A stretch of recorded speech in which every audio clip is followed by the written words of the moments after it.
শ্রীমদ্ ভগবদ গীতা, গীতা দশম অধ্যায়, বিভূতি যোগ, শ্লোক সংখ্যা 33 ও 34তম। এই শ্লোকের সম্পূর্ণ বিস্তারিত ব্যাখ্যা। অক্ষরানামকারস্মি দ্বন্দ্ব সামসিকস্য চ অহমেবাক্ষয়ঃ কালধাতাং বিশ্বতোমুখ। সমস্ত অক্ষরের মধ্যে আমি আকার, সমাস সমূহের মধ্যে দ্বন্দ্ব সমাস, সংহারকারীদের মধ্যে আমি মহাকাল রুদ্র এবং স্রষ্টাদের মধ্যে আমি ব্রহ্মা। সংস্কৃত বর্ণমালার সমস্ত অক্ষরের অর্ধেক অক্ষর অ দ্বারা উচ্চারিত, যেমন ক যুক্ত অ সমান ক।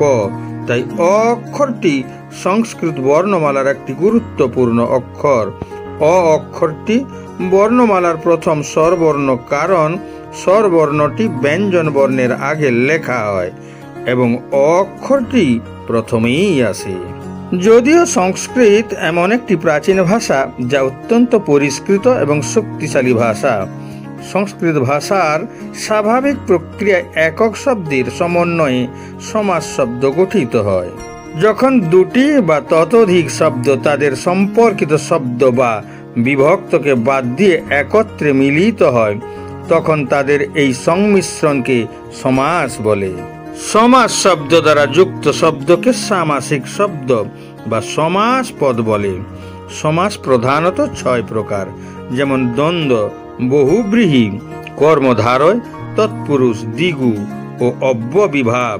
এর মধ্যে দ্বন্দ্ব সমাস সর্বোত্তম, কারণ এতে উভয় শব্দেরই প্রাধান্য রয়েছে।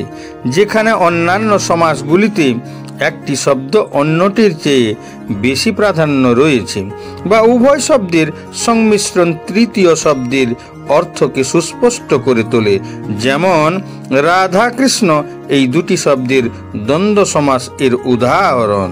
তাই শ্রীকৃষ্ণ একে তাঁর বিভূতি রূপে প্রকাশ করেছেন। মহাবিশ্বের সৃষ্টি একটি আশ্চর্যজনক কাজ এবং এর পর্যবেক্ষণ অতি বিস্ময়কর। যদিও অনন্য আবিষ্কারে উন্নত মানব জাতি তার প্রযুক্তিগত উদ্ভাবনগুলির সাথে তুলনামূলকভাবে অকার্যকর। শ্রীকৃষ্ণ প্রথমে জন্মগ্রহণকারী ব্রহ্মার নাম নিয়ে থাকেন, যিনি সমস্ত সৃষ্টির রচনা করেছিলেন। তিনি বলেন যে সৃষ্টিকর্তাদের মধ্যে ব্রহ্মার সৃজনশীল ক্ষমতা সর্বোত্তমভাবে ঈশ্বরের মহিমাকেই প্রদর্শিত করে। মৃত্যুঃ সর্বহরশ্চাহমদ্ভুবশ্চ ভবিষ্যতাম কীর্তিঃ শ্রীবাক চ নারীণাং স্মৃতির্মেধা ধৃতিঃ ক্ষমা। সমস্ত হরণকারীদের মধ্যে আমি সর্বগ্রাসী। মৃত্যু, ভাবিকালের বস্তুসমূহের মধ্যে আমি উদ্ভব। নারীদের মধ্যে আমি কীর্তি, শ্রী, বাণী, স্মৃতি, মেধা, ধৃতি ও ক্ষমা। একবার যক্ষরূপী যম যুধিষ্ঠিরকে প্রশ্ন করেছিলেন, এই মহাবিশ্বের আশ্চর্য কি? যুধিষ্ঠির উত্তর দিয়েছিলেন যে সকল মানুষ এটা জানে মৃত্যুই অটল সত্য, যার জন্ম আছে তার মৃত্যুও নিশ্চিত আছে। তবুও মানুষ এটাকে মন থেকে কোনো মতেই মেনে নিতে পারে না। প্রত্যেক জীবন এই স্থায়ী সত্য মৃত্যুর অপেক্ষায় আছে। ঈশ্বরের মহাবিশ্ব সৃষ্টি করার ক্ষমতা আছে। কেবল তাই নয়, তিনি মহাবিশ্বকে ধ্বংস করার ক্ষমতাও রাখেন।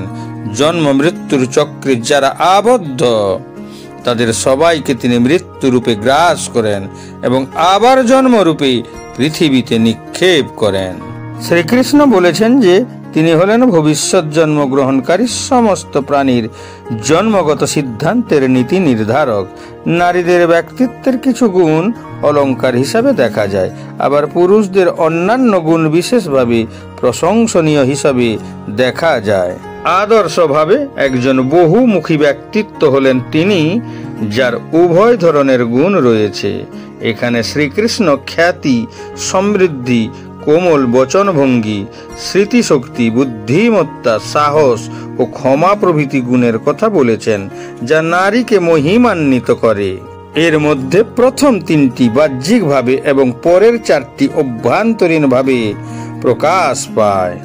এছাড়া মানব জাতির পূর্বপুরুষ প্রজাপতি দক্ষিণের 24টি কন্যা ছিল, যার মধ্যে 5টি কীর্তি, স্মৃতি, মেধা, ধৃতি এবং ক্ষমা ছিলেন সর্বগুণসম্পন্ন নারী। শ্রী ছিলেন ঋষি ভৃগুর কন্যা এবং বাক ছিলেন ব্রহ্মার কন্যা।